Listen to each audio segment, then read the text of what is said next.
Welcome back to BWO Daily, your source for news in sports entertainment and the world of professional wrestling from your boys at Busted Wide Open. My name is Nick Howell. And I am Sir Ian Dangerous, and today we have some news about SummerSlam.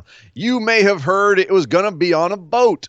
It's not going to be on a boat. You may have heard it was going to be held in Atlantic City. It's not going to be held in Atlantic City, but according to Ryan Satin, eWrestling News, John Alba from Spectrum Sports, all signs are pointing to SummerSlam happening at the Amway Arena in Orlando.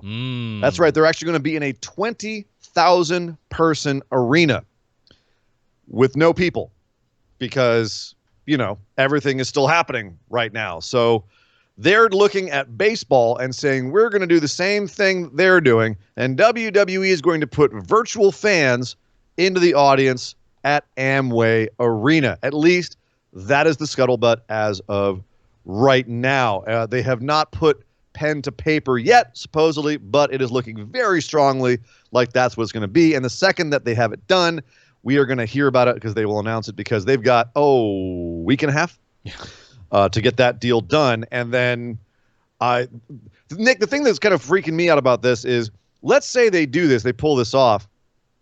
They're not going to have any time to test any technology to actually make any kind of virtual fans look good unless they're actually already testing it out somewhere, but then it won't be in the actual arena. How wise is this? How much of a risk are they taking with this? Listen, Major League Baseball is doing cardboard cutouts. That's why I was turning around looking at Naya behind me.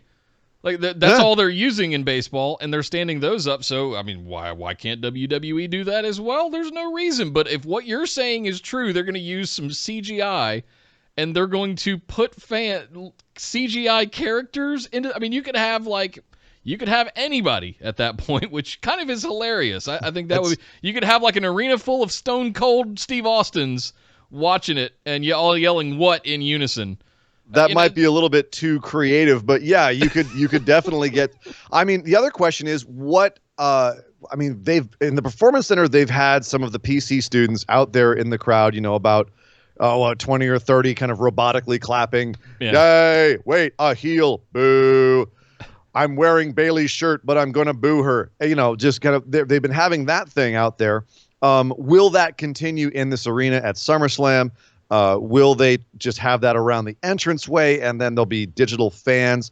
Will they just try to black out the crowd? We don't know yet, but apparently they really, really, really, really want to be in an arena. Now, what I will say that gives them the ability to do is they have a giant PA at their disposal, and we do know how they do love to pipe in audience noise that will, satisfy their narrative, so to speak. Yeah. So their ability to make this a little bit more audibly compatible, as opposed to the Performance Center, is much better off with those giant PAs in a standard arena. Sure. So, and it will. Yeah, you could certainly make it noisy too. With just dark, backdrops. Sure. Yeah. Yeah. And pyro. They can do lots and lots of pyro. They can make it feel really big. It just will also feel really awkward at the same time. So we will see what they pull off. Yeah. There. Speaking of WWE pulling stuff off, it's been announced officially they will begin airing content from Progress, WXW, ICW, and Evolve on the network by the end of next week. There's no price changes announced yet. There had been rumors of a premium tier, of a higher priced tier with all of this extra content on the network. That was apparently a brainchild of George Barrios, who is no longer with the company as of earlier this year. So that has been laid to the side, and we're just getting the premium content for the existing price, which is quite nice. Yeah. That's mad at that. I'll take free content all day. Absolutely. They're already promoting it. They're trying to get people interested by saying, "Oh yes, our existing stars were in these other promotions, so go check it out." For instance, they're putting up the best of Drew McIntyre and Keith Lee in Evolve. Evolve has got a lot of stuff they could show. I mean, you had Ricochet in there. You had Drew Gulak and Matt Riddle with Catch Point. There's a lot of stuff you could do with Evolve. If Austin Theory ever comes back, he was the champ. So you could do a lot of stuff with Evolve. They've also got WXW. They're promoting Femme Fatales 2019, Ambition 11, which featured Walter and Timothy Thatcher both in action. They talked about Progress. They actually are promoting Chapter 92, which was Walter versus Ilya Dragunov in an absolute war. No word on what they're going to do with David Starr in any of these. If they're just picking and choosing what they're going to show, because there's certainly a lot of.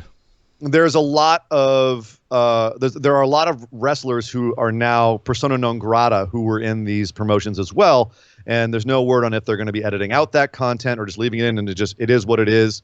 They're also showing, as I said, showing Scotland's ICW Shug's House Party 5 Night 2. Jeff Jarrett was the commissioner. Piper Niven, Grotto. They actually promoted Grotto. So a lot of stuff to be checked out on the network. Coming soon. Very cool. WWE did buy Evolve. They own Evolve outright, Nick, and they have a working relationship with WXW, ICW, and Progress, as you know. So in the absence of having more new wrestling, for everyone who kind of just never saw any of that stuff, here's a great opportunity to check it out on this side of the pond. Yeah, absolutely. And it's a great way to go back and revisit. Hey, do you want to know what was going on before Keith Lee got to NXT? Well, here's some stuff that he was doing before. I love that they're doing these and Dijak. I love that they're doing these as sort of best of packages, which is one of the things that we always commend WWE doing very, very well at, is making sort of video packages, but doing it in the sense of like packs of matches and feuds and all of that kind of stuff. Absolutely, I'm all for this. I don't think they'll have a problem cutting out the persona non grata that you were mentioning earlier. No, not if they have a very good way of changing history to fit their narrative. So exactly, I think if they want to, they'll do it. The question is if they want to. That's more what I'm wondering. Yeah. Speaking of wanting to make decisions, New Japan made a very hard decision last night. Actually, today is Thursday here in the States, but last night was Thursday night in Japan. In Uejima, they had a show and they had to cancel it because one of their talents came up with a fever. Tested with a fever. They don't know if he actually has the COVID virus or not. They tested him, but the results didn't come back in time, so they had to go ahead and cancel the show out of an overabundance of caution, which you like to see when it happens because it doesn't happen often. Yep. So they canceled that show. They also have a show coming up this Sunday. No word on if that's going to be canceled or not. Obviously, it will depend on how the test results show up. Neither of those shows were televised shows, though, Nick. We're not getting another televised show from New Japan until the King of Pro Wrestling tournament kicks off on August 26th. So they have a little bit of time to recover if that was something, but no word yet on if that was anything. I'm just glad that they're being as cautious as possible. 100% agree. This is absolutely the way to do it. Somebody doesn't check out, bang. It has to be that immediate. You cannot sit around and waffle on it and try, maybe we can do this thing and then this thing that didn't do that. Stop. Yeah. Good for them. You wonder why New Zealand has no cases. They had 4 cases over the weekend, and they shut down the entire city of Auckland. Like, they're like, nope. We're not even playing this game. Yep. So, yeah, it's a good example to follow, but hopefully the tests do come back negative and they're able to continue as normal and no more canceled shows. But New Japan has been coming back strong. Evil is their double champ. Evil! So I can't wait for their events at the end of the month. Should be awesome. And finally, leaving on some good news here, Nick. We mentioned yesterday that Shotzi Blackheart's car had been stolen. It might be the day before. A couple days ago, Shotzi Blackheart's car was stolen out from the front of her apartment with all her gear in the trunk, including her priceless one-of-a-kind helmet that she has had since she was a trainee. And that helmet has actually been with her entire career, and it's kind of part of her identity. So it was a big deal that her car got stolen. It was tragic. And as of yesterday evening, she was brushing her teeth, and she got a call from the cops to come pick up her car because they had found it. And Jake Atlas gave her a ride. She's in the car with her toothbrush going to get her car.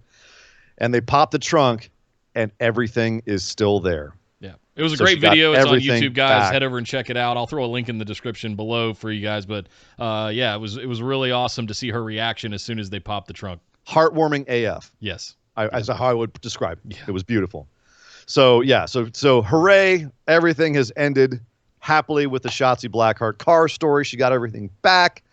Ball helmet is back in her possession, and all is right with the world, at least for Shotzi Blackheart. Yeah. Happy birthday to Spike Dudley. Oh, Somehow, that man made it to 50 years old.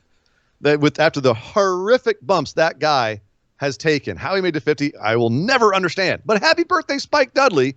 He's 50 years old today, and that, Nick, is the news. Well, thank you, sir, Ian Dangerous. Happy birthday, Spike. I'm very happy to see you made it to 50. You were one of those that I always watched and kind of hid behind something when you took some of those bumps that you Remember did. Les Remember Resistance where they threw him on the table, and the only thing that hit the table was his head? Yes.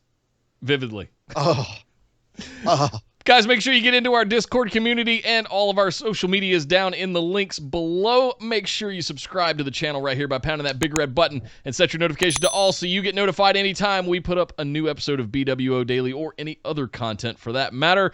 And last but certainly not least, head over to twitch.tv/bustedwideopen where we are doing all of our live streaming now as we've moved over from YouTube to Twitch. And as I announced yesterday, we did make affiliate, so all the fun little whiz-bang things have now lit up, and they all just magically turned on. So it's going to be a lot of fun on Saturday's show here in a couple of days, so make sure you come over, click the little heart, and give us a follow over at twitch.tv/bustedwideopen.